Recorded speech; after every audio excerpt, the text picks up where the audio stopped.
Theo-Humanism Interview 1, featuring Dr. Devan Stahl from Baylor University. The spirituality of the body. Yes, your body is a spiritual phenomenon. Welcome to all in Theo-Humanism land. We have a real treat with this video, the first Theo-Humanism interview of the post-pandemic academic year. With us is Dr. Devan Stahl from Baylor University, who will speak to us about human finitude, specifically disability and disease. What do such limiting states reveal about the meaning of our human condition? Dr. Stahl's research expertise includes, in addition to disability studies, the spirituality of the body, as well as pastoral care in the hospital setting, specifically the area of palliative care. I will add a link below to her faculty page at Baylor University so you can see all her publications. Devan, welcome to the Theo-Humanism Project. Thank you. It's so nice to be here. Before we get going, would you like to tell us something about yourself that maybe I didn't touch upon? Sure. So I'm new over here at Baylor, and so I teach in the religion department, and I teach about all the things that you just said.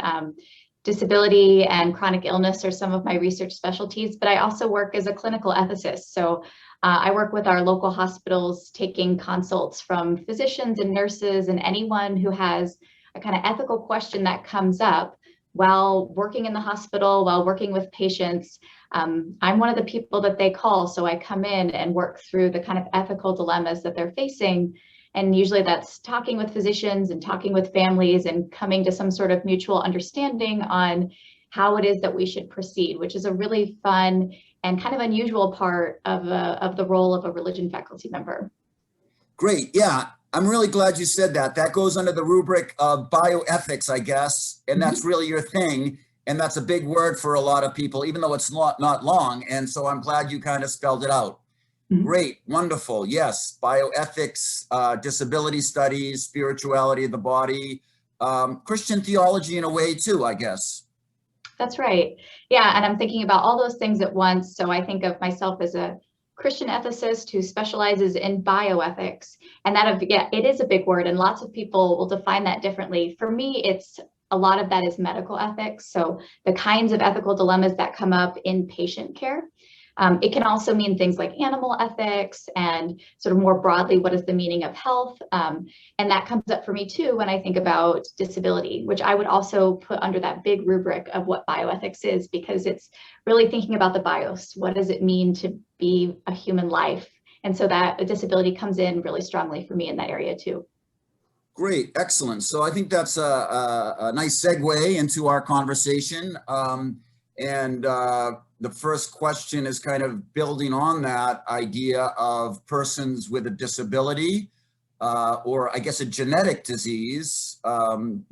Those things, I guess, are both focuses of your research. And so I guess I just want to ask you, what is a disability? What is a genetic disability, if that's the right term? What is a genetic disease? And I'm thinking especially culturally. So medically, I guess, it means something's wrong, something's deficient, there's a problem, something's damaged. Emotionally, we can feel sometimes revolted, when we see this. That's sometimes a natural human response, rightly or wrongly. But I guess how culturally do we think of disability and disease? What exactly is it? How do we think about it, and how should we think about it? Yeah, so that's a huge question, as you've just sort of intuited there, because it's really the whole field of disability studies is sort of mired in this question of what is disability even?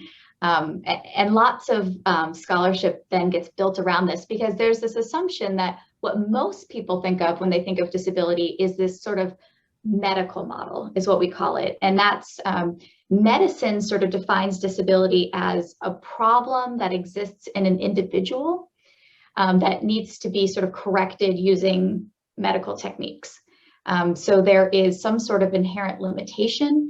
Maybe that's blindness, maybe that's deafness, maybe it's a spinal cord injury, maybe it's Down syndrome.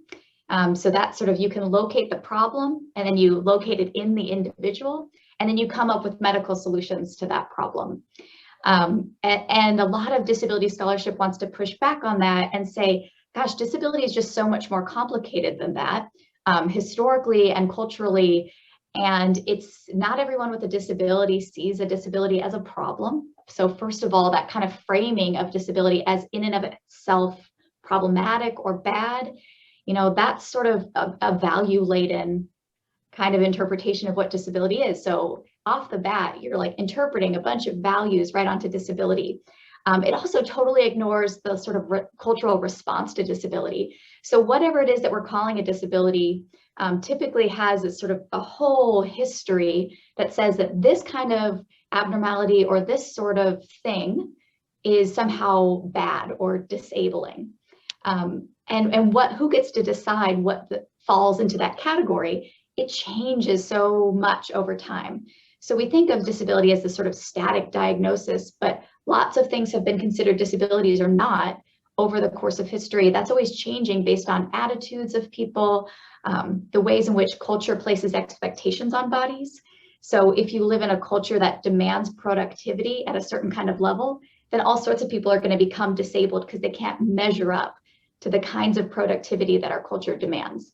If you demand that we have a certain kind of level of mental acuity, then suddenly people who don't reach that are disabled. So the standard or the norm kind of gets to define what the disability is. So it's much, much more complicated than I think most people think right off the bat. That being said, something like 20% of our culture or 20% of our society, our American society, is classified as having a disability under the ways the World Health Organization will define it. So it's a huge population around the world and in this country who would qualify to either receive legal protections or benefits under our government because of that classification. So it's a necessary sort of classification, but it's also a problematic one. So there is no like sort of perfect definition that will stand across all cultures and all times. I think it's ever evolving. Okay, so just to follow up on that quickly, a couple points. Sometimes you still hear this phrase, this remark, I'd rather be dead than disabled, right? That's something that you still hear sometimes. What's that coming from? Where's that coming from? And in addition to that, I mean, given what you said, given how the definition is always changing, are we all disabled? Are all of us disabled in some way? Is it fair to kind of make the definition as wide as all of humanity?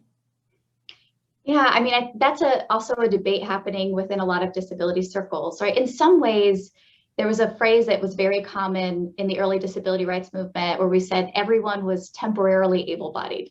So we know that if you live long enough, you will acquire a disability. And that really scares a lot of people. It's the only minority group that you could wake up and one day find yourself in by no sort of choice of your own. So in that sense, it makes it sort of a different minority group than most others that you think of.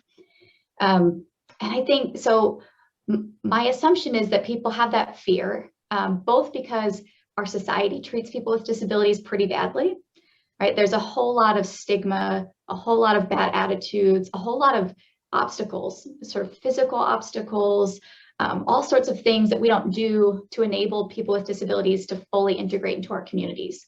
So yeah, I understand why people would feel as if they didn't want to be part of that community. They're not treated very well, and there's a whole lot of stigma there.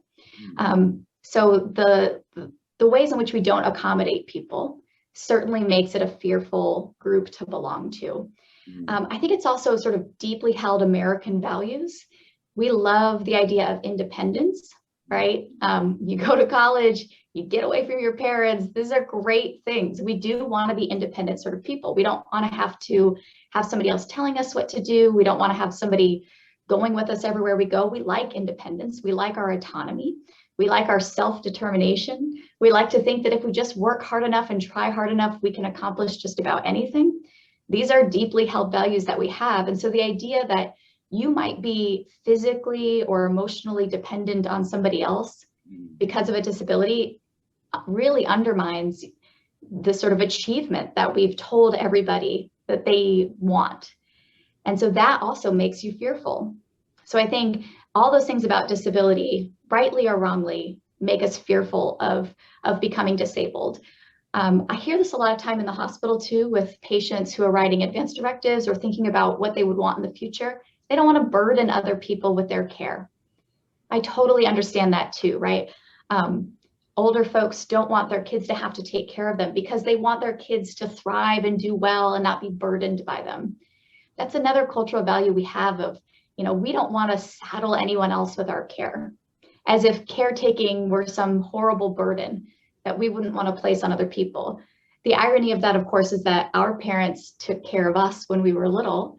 I have a baby right now. It's a lot of work, that caretaking. And I would hope that when he grows up and I one day need care, that he would reciprocate that kind of care to me. But I think that there's sort of a fear of that in older age. We sort of expect it with children, and then we get really fearful that somebody will have to do that for us when we're aging. Nice, great. I know we're going to get into it eventually, but you said earlier that disabled people don't see their disability as a bad thing necessarily. And so, I mean, could we say that it's a gift or a blessing? I think in maybe past generations and in some circles today, disability would be seen as a curse, to use biblical language. But it sounds like what you're saying, that it's possible to see it as a gift. Yeah, I think it's possible. And a lot of people I know in the disability rights community do see their disability as a kind of gift. It's a tricky gift because not everything about disability is going to feel great all the time because, like I said before, there's so much stigma and so many obstacles placed in your way.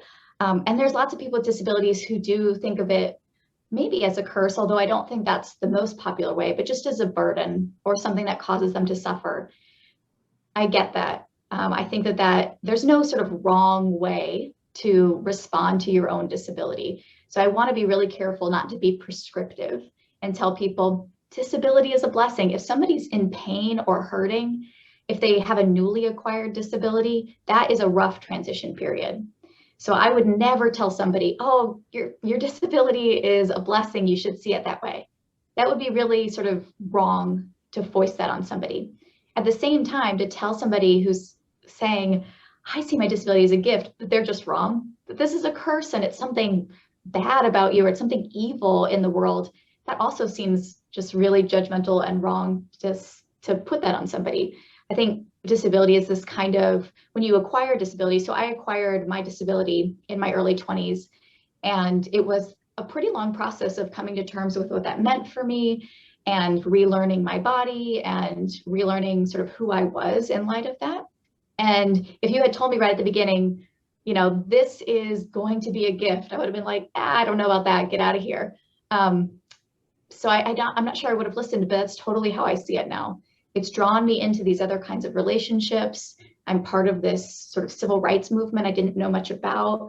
I learned so much from other people with disabilities that are like mine, but also unlike mine.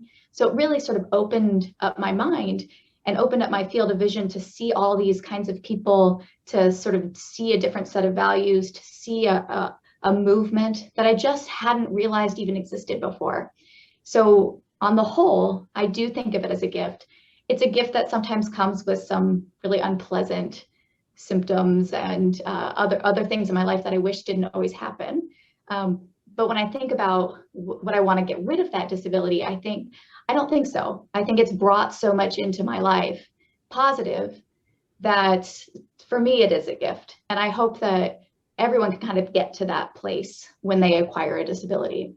It is something that requires a deeper insight, I guess. And maybe that's a nice transition to the next topic. In your writings, you talk a lot about the medical gaze.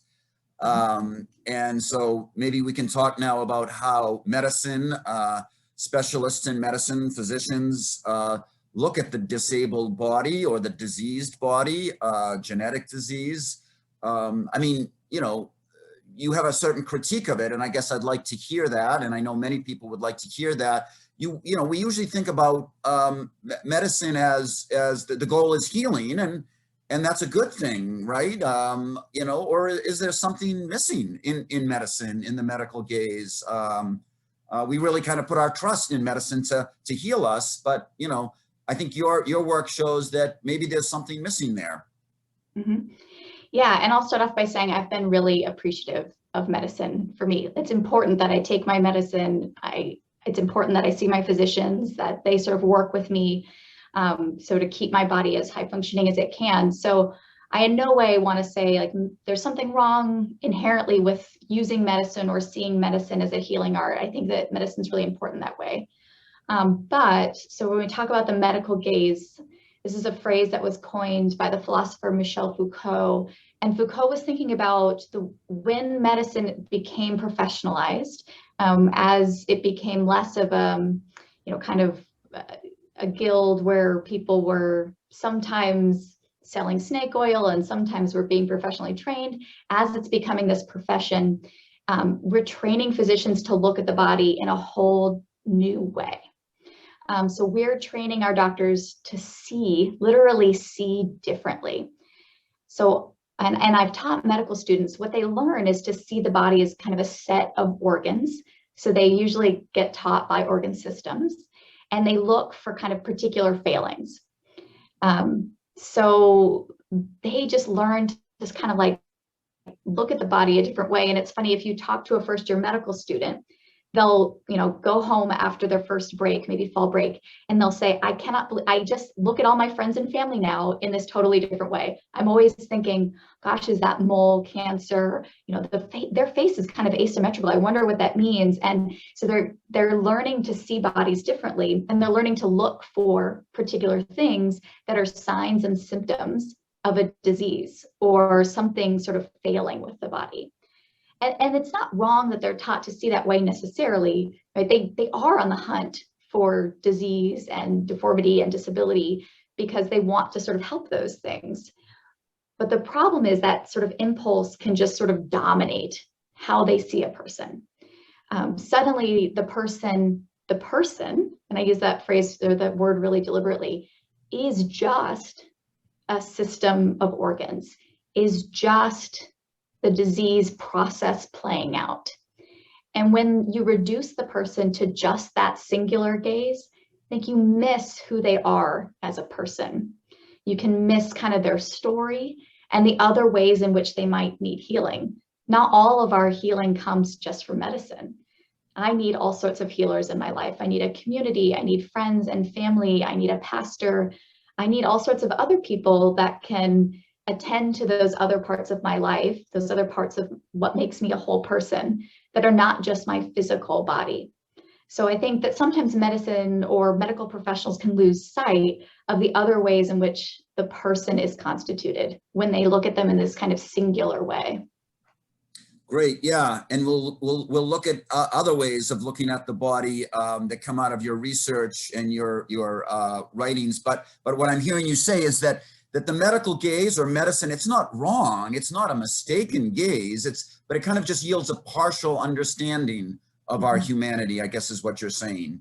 And I guess the question is, has it always been this way? Has medicine always looked at the body through this kind of, through the lens of this cold clinical gaze, or was there a time when medicine also took into account a view of the body that wasn't just limited to the physical organs, has it always been this way? Yeah, I don't think so. And I don't want to romanticize past ways that physicians have seen people, because anyone who does medical history knows that there's been all sorts of wacky ways we've interpreted the body that led to bleedings and leeches and all sorts of wild things we did to bodies that were really, really bad for them. If you think that a body is cursed and the best way to, relieve that curse is to bleed them out, this led to really problematic ways of seeing the body as well. So I don't want to think that there's some romantic, wonderful way in the past that we've seen bodies that were more whole and sort of superior to how we see them now. But I do think there was a time, so some of the work I do is in the cross sections of art, so fine art and medicine. And there was a time when physicians and anatomists used to employ artists to help them render the body. So to in a medical textbook. I'm thinking like Andreas Vesalius wrote this really, I mean, just the most popular medical textbook for hundreds of years, De Fabrica. And in it, the illustrations of the body are just, you wouldn't think it was a medical textbook. You would think it was a work of art. The body is often in a landscape. So it'll be sort of, it'll still be the organ systems, but it'll be a man in a field with his hand pointed upward, with a church in the background. And everyone who saw that would have known that he was gesturing toward God, saying, this is a body that God created. It is connected to the landscape in which I exist. It is a home. It is a sanctuary. So everything in that, that in the surrounding panes would have told you really important contextual features of that body. It was never just a body. And if you open a medical textbook today, you don't even really see whole bodies. You see pictures of organs. You know, you'll see just the lungs, and it'll, you know, have little lines telling you what each part of the lung is. So we've lost the sort of context of the body, both in its fullness and in its sort of cultural context. Like, what is its value? What is it connected to? You don't get that sense anymore from our medical textbooks. And I think there's something lost in that. You know, you see the lungs as just the lungs, and you kind of forget that they're even connected to the rest of the body when you're studying medicine in that way. Nice. Okay. So, right. Yeah. It sounds like in the past, I mean, without romanticizing it, as you said, it does sound like they kind of brought together a medical perspective and I guess you could call it a humanistic one in a broad sense, including that sense of the spiritual origin of the body. Now, you know, today we're not going to go back in time to another time and another period and another context. Our time is our time, but I guess it does raise the challenge. If this is the kind of regnant view, the medical view is kind of the view that defines our well-being, as you say, and yet it doesn't really take into account the full picture of our well-being. And so there's a problem here. And so I guess, you know, given our moment, our cultural moment today, what is needed, I guess, to get over the medical gaze, or at least its kind of dominance?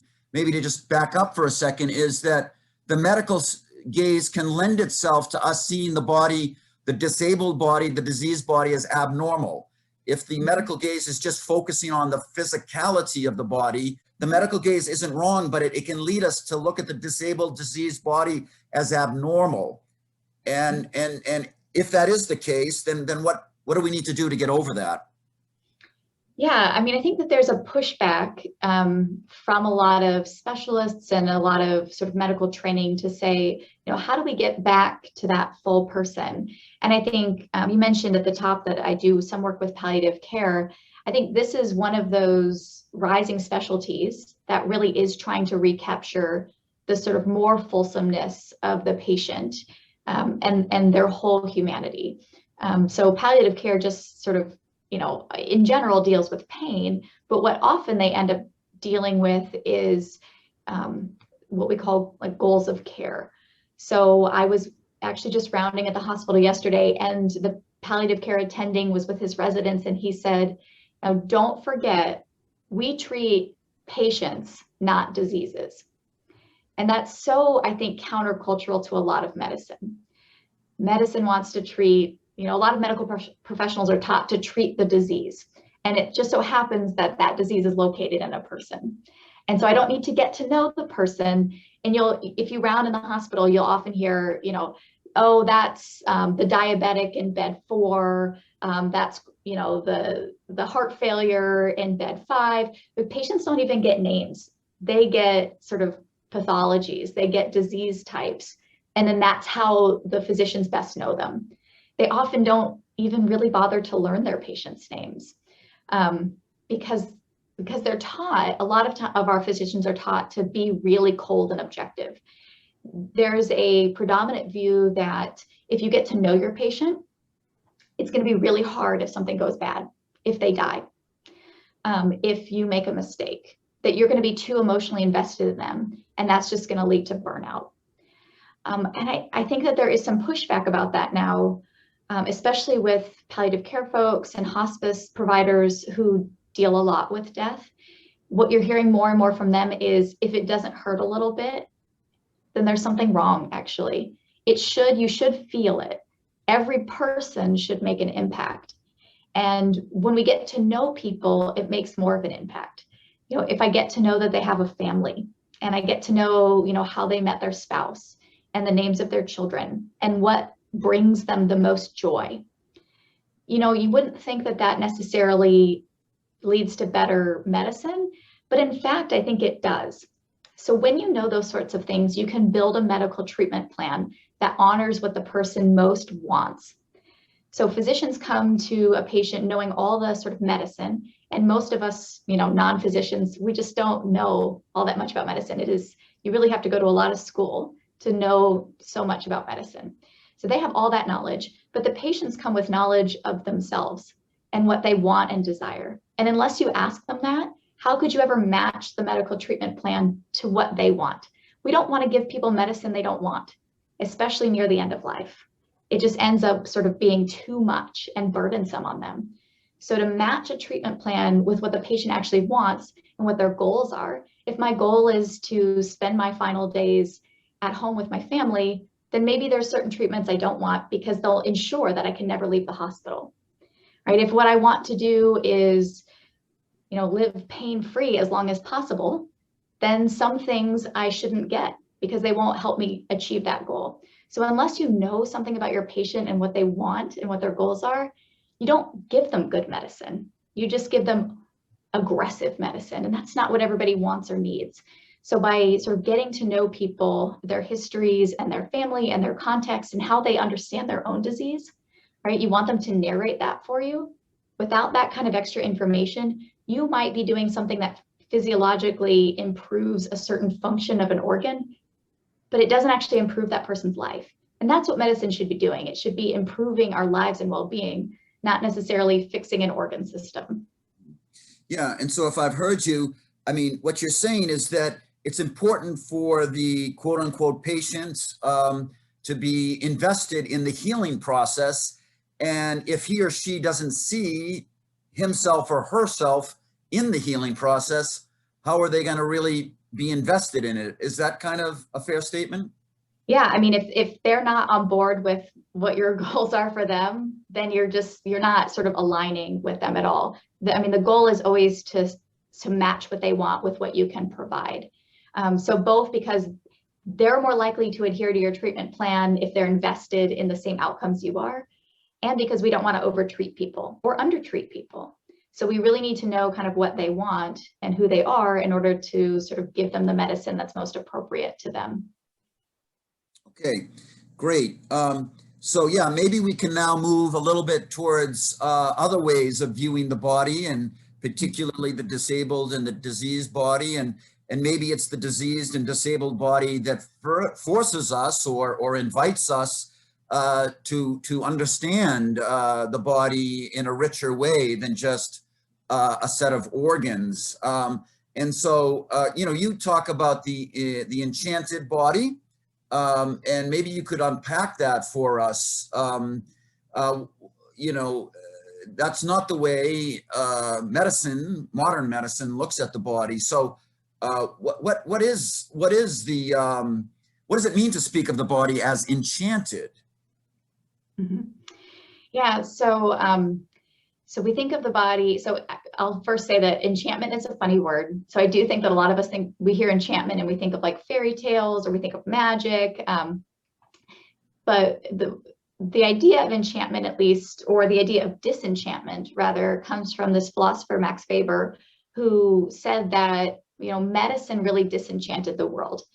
And what he meant by that was that we used to, at some points, really for most of history, the body was connected to everything and to the transcendent. And really sort of, you would never question that the body is somehow connected to the transcendent, connected to everything. Because if you believe that, especially in the Christian or the Judeo-Christian tradition, that there is a creator God that creates everything especially out of nothing, right? So that means that everything that is then connected to the transcendent in some essential way. So for most of Western history, understanding something about nature helped you to understand something about God. So you really, and this was kind of the impetus for understanding nature more fully. There's this sort of Enlightenment myth that we had to get rid of God in order to really understand the physical world.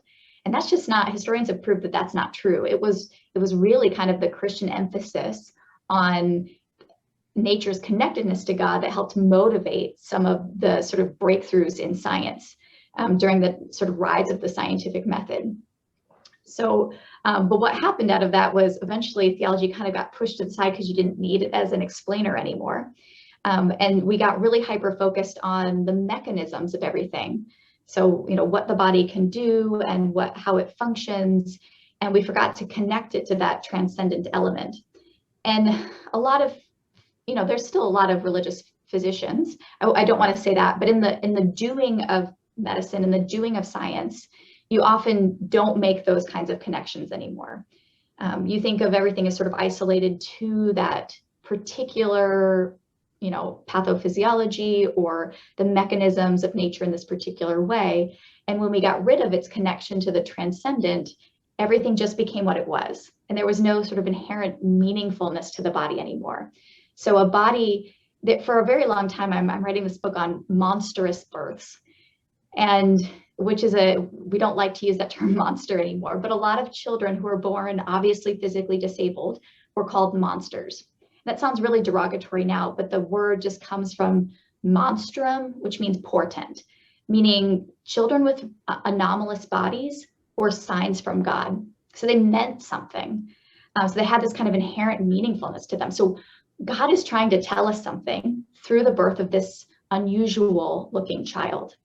And so all bodies have that kind of connectedness, and some of them really were pretentious. Some of them really God is trying to tell us something really particular because that body is very unusual. With disenchantment, or with this sort of pushing out of the transcendent, of the theology, you just sort of focus on what is, and the meaningfulness of the body gets a little lost in that. So, and I think science rightfully, or probably rightfully, just doesn't deal with those kinds of questions. They reserve them for other disciplines, but they can't tell you what the meaning of the body is. It doesn't really have a meaning. Right. And so I think we've lost that. Right. Yeah. So what you're saying is that, modernity with all its blessings and progress kind of gave us this view of the universe as a vast machine, just levers that we push and pull, the Newtonian view, and not to blame it on Newton. He was a complex thinker, of course. That's kind of what we got. And so we kind of look at the body in that way as a mechanism, as you said. But then when we have people whose mechanism isn't working correctly, in the past, they might have seen it in this enchanted way, but now we just see it as a broken mechanism. But what I'm hearing you say, though, that bodies that are kind of abnormal or deficient in that mechanistic sense are also maybe forcing us into a richer view of the body, because we don't want to just reduce them to that. You're a broken mechanism. They're clearly not. I have friends from college who have autistic children, and they talk about what a blessing those children have been for them. But to get over the medical gaze, then in its reductionist sense, not that medicine's a bad thing, but do we need a religious viewpoint? I mean, you mentioned, well, God created us, and therefore we're all connected to God, and therefore we're all connected to one another. Judeo-Christians, certainly also the Islamic tradition and other traditions. Do we need a religious gaze? You said at one point in the Enlightenment, the theology was kind of pushed off to seminaries. It didn't have a place anymore in the modern university. Do we need a religious gaze somehow to have a fuller, truer understanding of the human body? Yeah, I mean, I think it helps, only because religion inherently has that kind of discourse to it. Nothing is ever just what it is. With all sort of faith traditions, there's always something transcendently connecting us, or sort of something ineffable that connects us. I think that you can get there other ways. I'm the kind of Christian who thinks that it's important as a Christian to sort of live within the world of my faith community. So I understand what it means to be human and understand what it means to be disabled through that lens.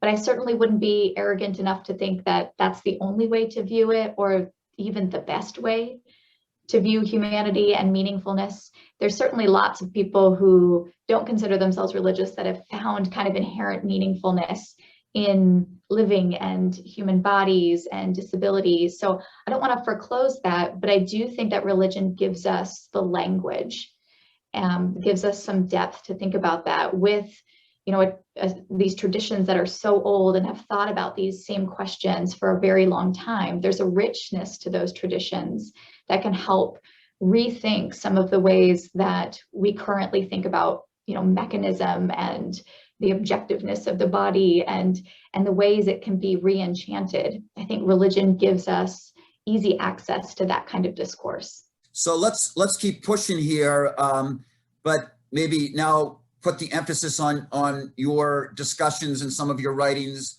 about the artistic gaze. Is that just another way of talking about the enchanted view, or the view of the bodies and as enchanted? Is the artistic gaze credible, right? I mean, we tend to say that knowledge is only credible if it's empirically verifiable. And the artistic gaze might not qualify as credible knowledge of the world, or a credible approach to obtaining knowledge of the world, according to that, still regnant understanding. So what is the artistic gaze, and does it have a place in helping us obtain knowledge, credible knowledge of the human body? Yeah, I mean, I think it does. So, and I don't think it does inherently. I think it takes work. So I think an artist can objectify the human body in ways that can be really damaging, or, I mean, we know, if you know anything about the history of art, like not all artists are like loving the transcendent body or treating bodies with respect. So there's nothing inherent about the artistic gaze that would give us that.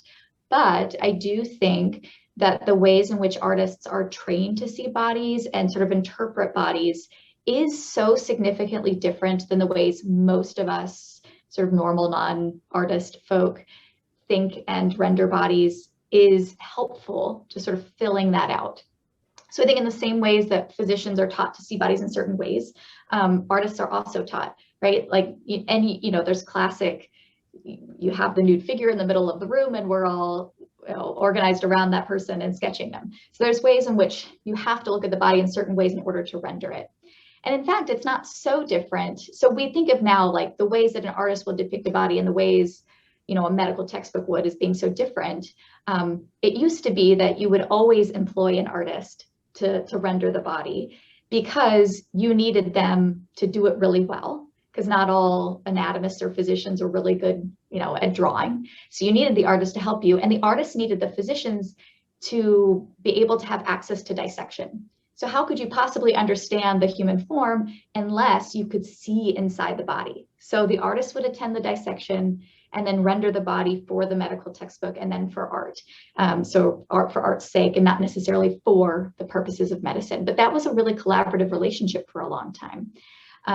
Today, there are still artists who are employed to help create medical textbooks, but we think of these as really different professions. The artist tends to, and the ways that modern art kind of evolved became more abstract. So it's less about perfectly rendering the body in a very vivid sense. And then it was adding sort of impressionistic lenses. So it became less about the perfect rendering. So there's ways in which they split that are very interesting that I won't sort of get into. But I think that the ways that artists are taught to sort of see are also really helpful. And I think medicine is kind of getting on board with this. So a lot of medical schools now will take you, and I've done this with medical students, they'll take you to the art museum, and the medical students will be taught how to see art. Because most people, apparently they go to an art museum and they look at a piece of art for less than a second before moving on. it's like half a second. And I go, huh, nice. And then they move on to the next piece, right? Whereas artists will tend to sort of sit. Like if you ever watch somebody in an art museum who just like sits in front of one piece of art for 20 minutes, you're like, what are they even looking at? It's just a very unusual way of looking, and you have to be taught how to see sort of the art. So what are you supposed to be noticing? What are they trying to depict? What is the meaningfulness of that? That has to be taught to you, just like learning to read an MRI or learning to see a dissected body. You have to be taught to see that way. So artists are taught to see in a way that's actually apparently really helpful for physicians, because they notice details in a way that a lot of physicians don't. So by training physicians to see that way, they're actually catching more, which is really interesting. But I also think there's this other way that art brings kind of, the symbology to that sort of rendering as well. It's not just like, what is it, but what is it trying to express? Physicians don't look at an MRI and say, I wonder what the radiologist was meaning by this, right? Well, what are they trying to tell me? No, it's a very, literal sort of read. But the artist is always trying to sort of add interpretive force to it. So there's a way of like reading meaningfulness and interpretive meaningfulness onto that you're supposed to be doing. Physicians might do that by accident, but artists are asking you to do that, and they're asking you to be interpreters. So most artists will say, what do you see? Oh, it's interesting that you see it that way. And they had maybe a particular meaning behind the piece, but they're not going to tell you that you have to see it that way. So they're inviting interpretation. And that invitation kind of leads to, your story and their motivation kind of intersecting and creating a new story. And I think that just sort of enfleshes and makes whole a body in a way that, medicine tries to avoid, but maybe it shouldn't. Yeah. So what I hear you saying is that art, or the artistic gaze, gets us to see a whole beyond the sum of the parts. Mm-hmm. And the parts would be kind of, the medical gaze, just this organ has that mechanism and that function, that physical function, and so on and so forth. But yeah, just to push that a little bit, or first, I once had a conversation here at Georgetown with a physician at the medical center, and he told me that one of the best courses he ever took that helped him as a physician was an undergraduate course he took on Leonardo da Vinci, because it really attuned him to seeing something that his medical training alone missed. But in addition to that, given what you've just said, that art invites all sorts of interpretations. I mean, kind of art is getting at something that can never be finally defined, as it were. And that's kind of interesting. I don't know. I mean, I might be just introducing some of my own interests here, but it does seem to me you're saying that art helps us get at the non-finite side of the body. I always tell my students there are two kinds of knowledge. There's the finite knowledge, the STEM fields, for example, things that you can put into definitions and functions and so on and so forth. But then there's non-finite knowledge, and we actually need both.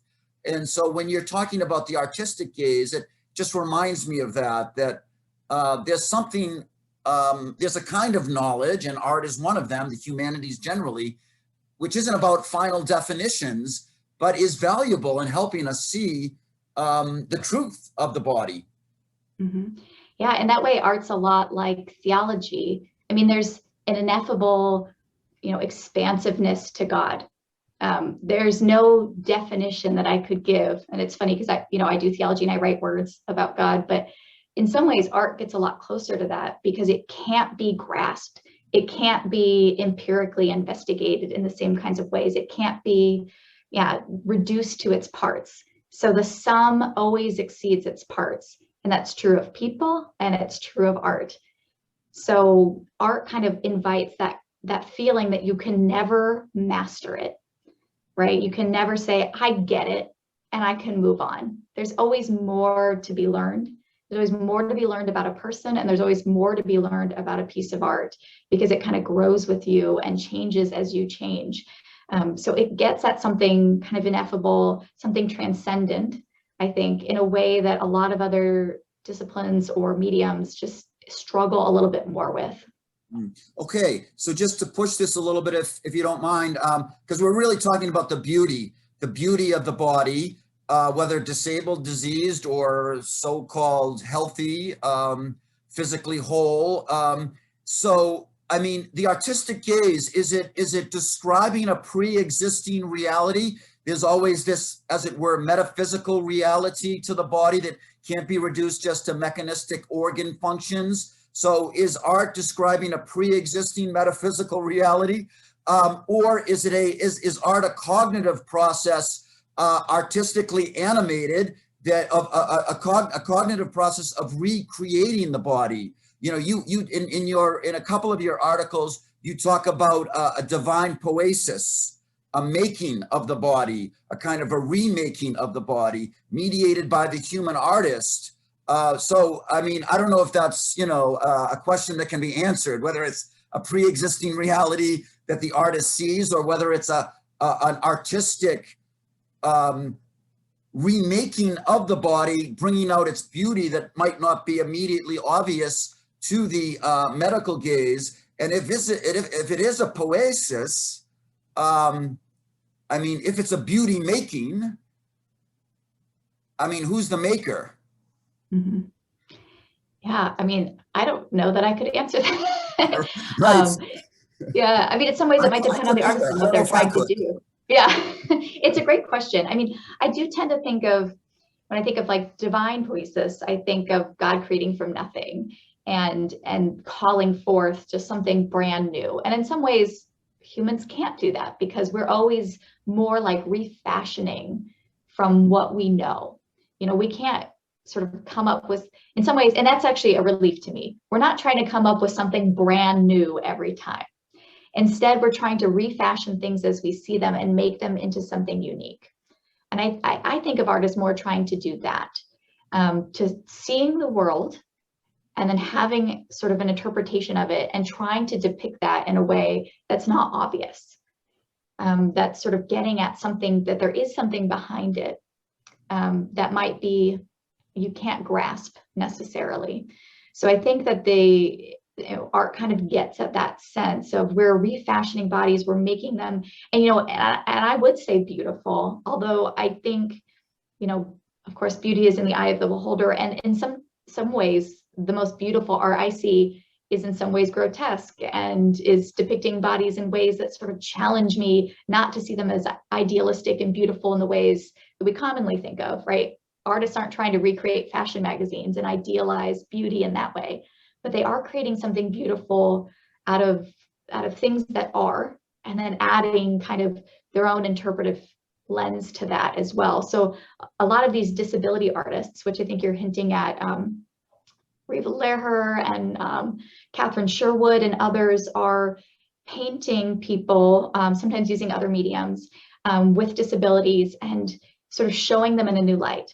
Like, you might see people with disabilities in your everyday life like this, and we have images of people in medical textbooks, and we have, which are often very disturbing, with bars over their eyes, and, you know, they're sort of specimens, which can be very disturbing.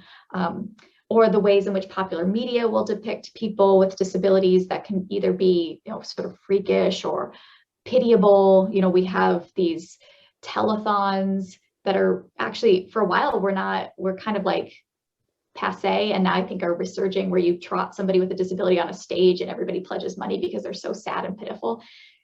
I mean, that portrays disability in certain kind of ways. So I think these artists are trying to say, you know, how do we regain that power? How do we reinterpret this body? How do I show you something else? Something that this person wants you to see, that I want you to see, that's a little bit different than the ways in which our culture is trying to show and depict bodies. Yeah, right. And just one last question on this topic.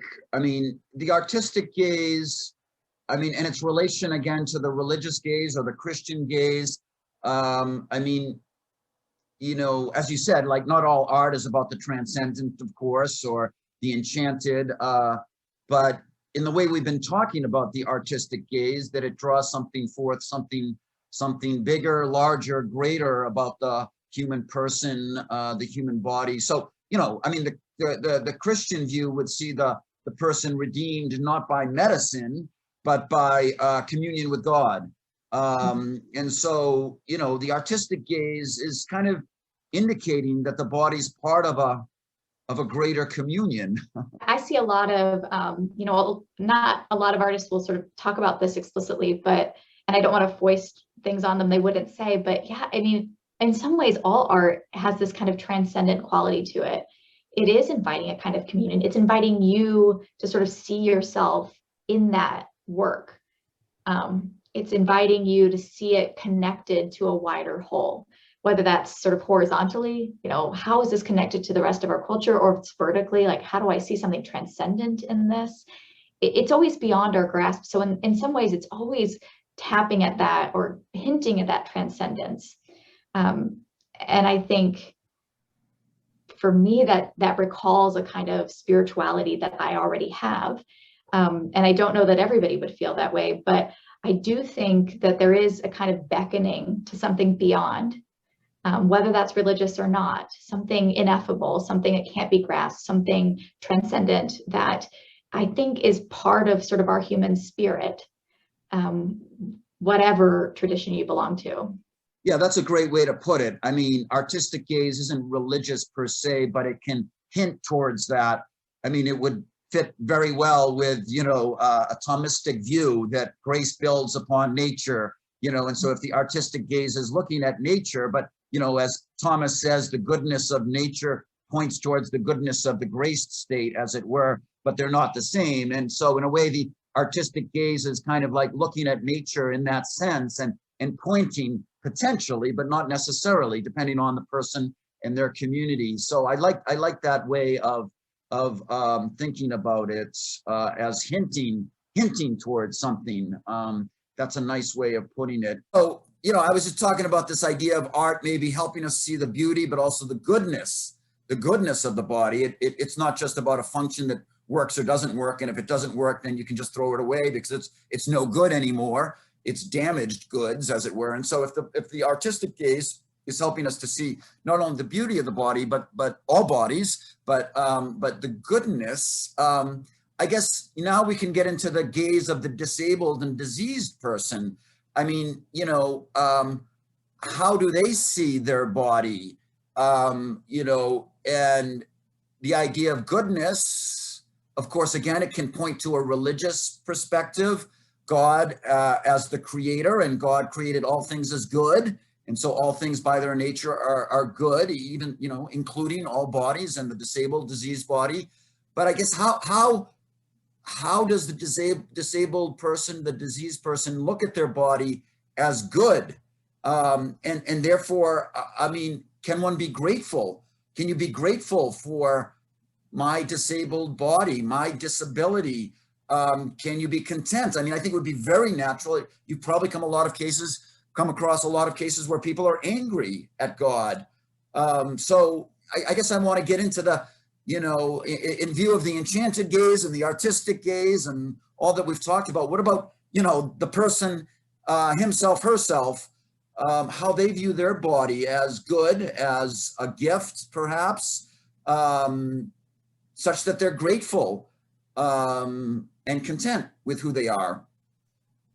Yeah, I mean, I think everybody hopes to get there, whether you're disabled or non-disabled, to be grateful for your body. And of course, there's times when we're just not going to be, right? There are things that happen when we injure ourselves or when something really dramatic happens to our body. It's really hard to immediately feel grateful for that. And I don't think I would ever sort of try to push that on anybody. Oh, if somebody's writhing around in pain, my husband just had appendicitis. I didn't at any point during that process look at him and say, aren't you so grateful that you have a body that signals its pain so that we can fix it before you die? I mean, of course, we are grateful for that. We're grateful that he was able to experience pain so that we could know that something was wrong.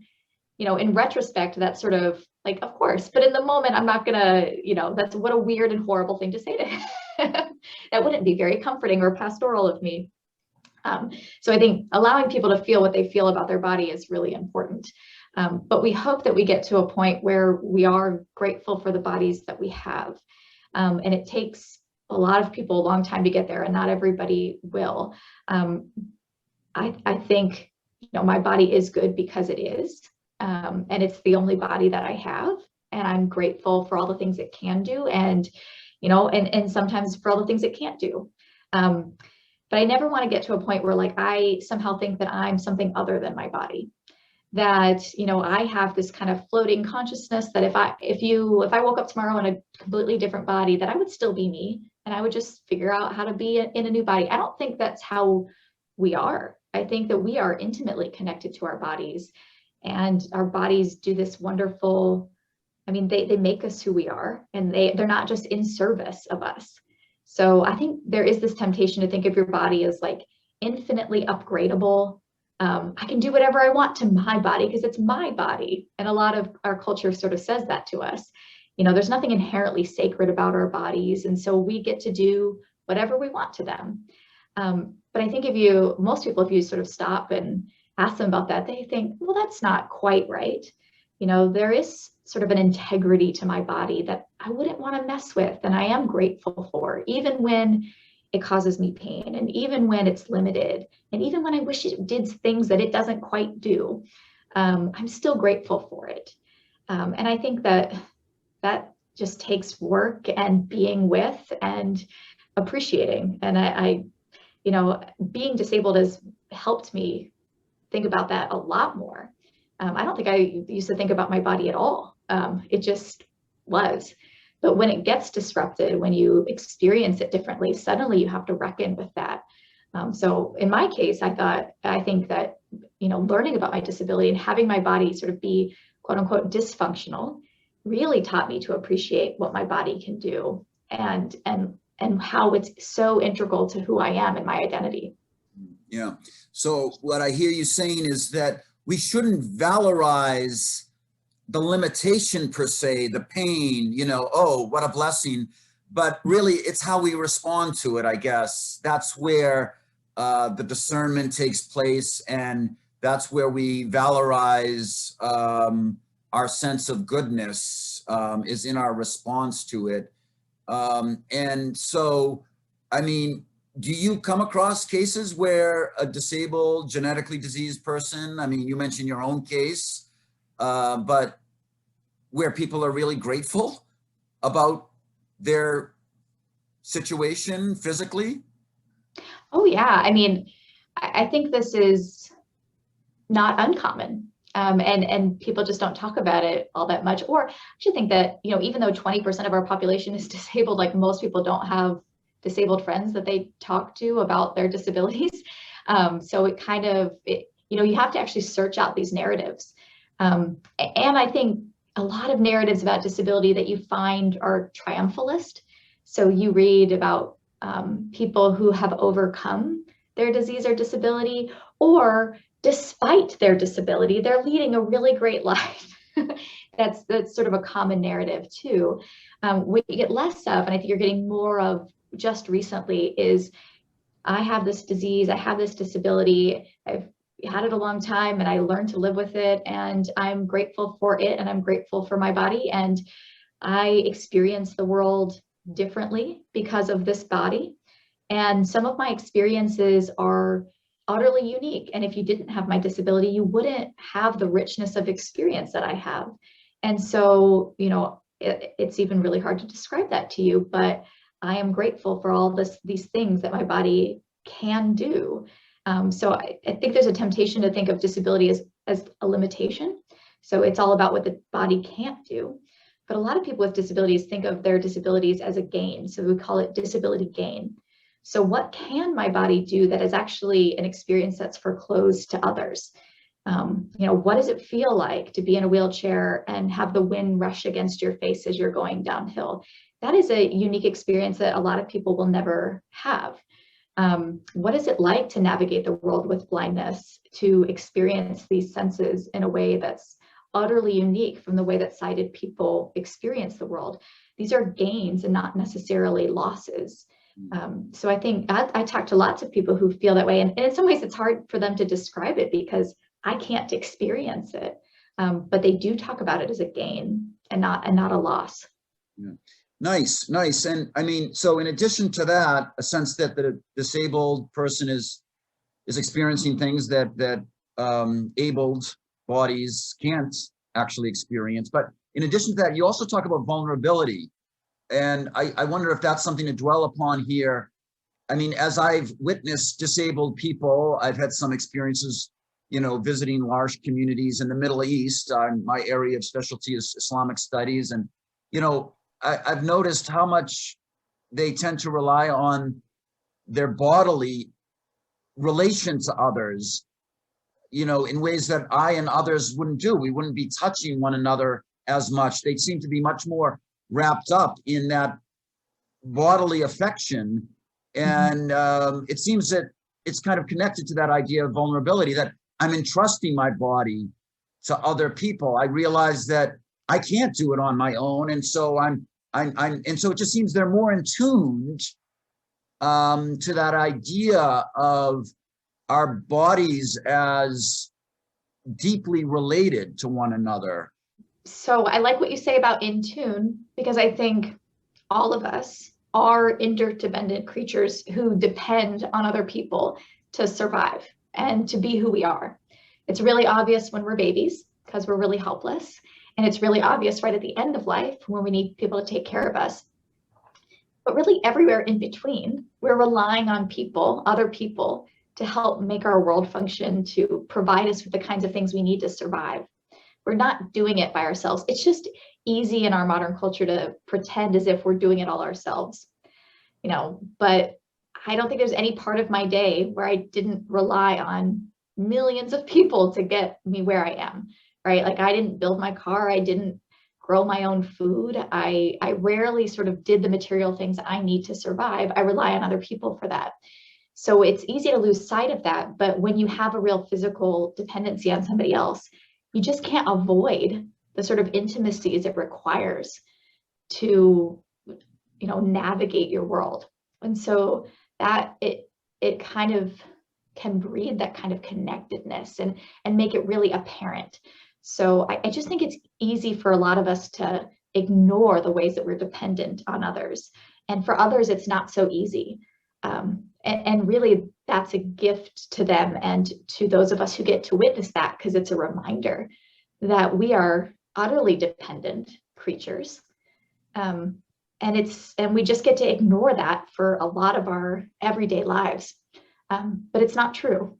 So when you have to rely on others, when you have to ask for help, you don't get to avoid that kind of intimacy and that kind of dependency.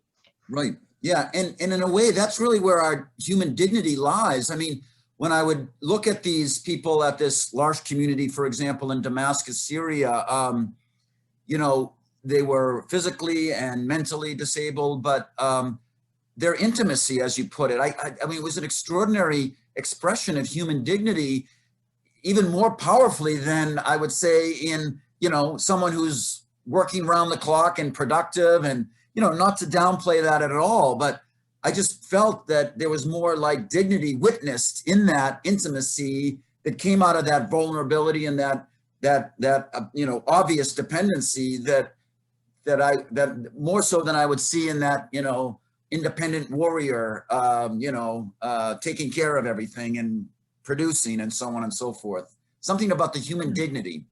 Yeah, I mean, I think that's all that stuff is what makes us human. I think that we've sort of duped ourselves to think that being human means that we have like superior rationality and all these powers, and being superhuman means we have greater, we can go faster and, fly and do things that, above and beyond, because we think of that as like greater. But really, I think what makes us human is our compassion and our dependencies and, even our finitude. These are the human parts about us. And some people show that really clearly in their humanity. And some of us like to hide that and think that being human means something else. But for me, that's sort of exactly what it means to be human. I think that's kind of what the Christian narrative is getting at. And I think that that's what, being part of those large communities or being in relationship with people with disabilities kind of points out more obviously. So to kind of step back a little bit, we've talked about all sorts of things here. And one of our focuses was, maybe you could call it the medical gaze, something beyond the medical gaze, whether it's the enchanted body or the artistic gaze or a religious gaze, so on and so forth. So, I mean,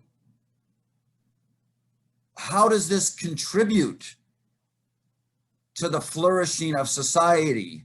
You know, the disabled condition, the disease condition, which is inviting us to see a medical gaze. To put it frankly, what would we lose in terms of our understanding of our humanity if it weren't for the existence of disabled and diseased persons? Actually can't imagine a world without disease and disability. We wouldn't be human anymore. All of us will at one point or another experience disease, disability, injury. That just is part of the human condition. So that it's sort of impossible to sort of think what would we be like.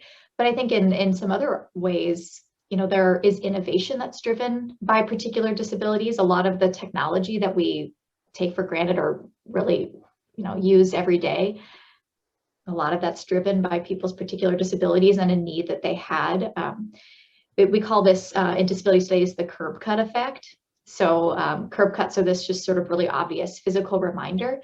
And a curb cut is, you know, when there's a sidewalk, that's that cutout in the sidewalk, the little ramp up into the sidewalk, which was designed for people in wheelchairs, but is actually really, really helpful for all sorts of people. So when I'm strollering my baby around, it's really nice to have a curb cut. You know, if I am struggling to lift my feet up very high because the sidewalk is pretty high, that curb cut is really important. So all sorts of people enjoy curb cuts, or you're, you know, pushing a grocery cart. Lots of people enjoy them, even though they were sort of first thought of as an accommodation for a person with a disability. And there's all sorts of stuff in our everyday lives that's true of, and we might not even realize it was invented for a person with a disability. So there's a lot of innovation that gets driven. It's just part of this human condition. And I think some people with really obvious disabilities, you know, are teaching us or sort of shedding a light on kind of the values that we hold that maybe we shouldn't, maybe just aren't true of everybody. If we think that there's kind of a normal way to be, and then somebody challenges that, we can either say, well, you're abnormal and I'm going to ignore you, or you're going to say, well, maybe what I thought made me human and important wasn't right. So I think that there's sort of that challenge to us all as well. I do want to say that I think there is a tendency to think of people with disabilities as object lessons, and I really want to avoid that. Like, oh, you know, people are disabled to teach me, the non-disabled person, what it really means to live. And you know, I think people just are people and have integrity in and of themselves. People with disabilities can be teachers just like anybody else, but I don't think their primary sort of relationship to me is to teach me things about the world. So I want to sort of avoid that. Yeah, yeah. You know, we don't want to put anyone on a pedestal, of course. I mean, we're all human. I mean, whatever we look like or whatever our size is and our shape and so on and so forth. That said, though, it does seem that, and you could talk about other, you know, subgroups, affinity groups within society similarly, but it does seem that, you know, as you've said, the existence of disabled people, diseased people, on the one hand, have helped us be creative in how we design the spaces in which we live, and they've also challenged us to think about what we really believe about our humanity, our values. And I mean, just, okay, to go now in the direction of Christian theology specifically. So, you know, when I read your work, Devan, I mean, it seems to go in two different directions, not necessarily contradictory, when kind of bringing in the lens of Christian theology. I mean, so in one of your articles, you say our genes are not the key to who we are, Christ is. And so maybe you can unpack that for us. But, you know, I guess, you know, the question then is, in light of that statement, you know, is there something about, you know, is the Christian insight here in relation to diseased and disabled persons, or in general, about our humanity? Is there something about the Christian insight that's key to our understanding of humanity, given that quote of yours that I just read? Or is it more what you're saying that, you know, the kind of the Christian theological reflection on disabled and diseased persons is helping us more understand the truth of Christian teachings on fallenness and sin and redemption and so on and so forth. So that's a lot there, but take it however you want. Yeah, I mean, I think it's going both ways. So as a theologian, I'm always doing interpretive work. So I'm trying to understand what it means to be human from my reading of the Christian tradition, and I'm trying to understand what it means to be human and how to shed light on that tradition from the marginalized experiences of people with disabilities. So that I hope it's toggling back and forth. It's a dialectic all the time. I'm not just gonna, I don't sit with my Bible and say, oh, I've understood this, and now I'm going to apply it to how I see everybody today.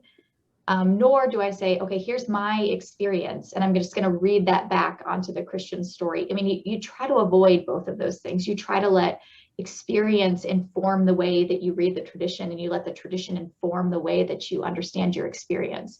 So hopefully it's going both ways at all times. But so I typically, when I write, I start within that Christian tradition to say, what is the Christian tradition trying to say about what it means to be human? And how is that informed by sort of the experiences of people with disabilities? And I think that they converge in this interesting way in Christian theology, in that figure of Jesus. So we have, this creator God, like I said, who creates out of nothing, and somehow our createdness is connected to God. So we already know that we're connected to God. We also know that the world isn't the way it should be. So there was this fall. However, we're going to understand that. And we know that the figure of Christ comes as God in a human form in order to redeem the world.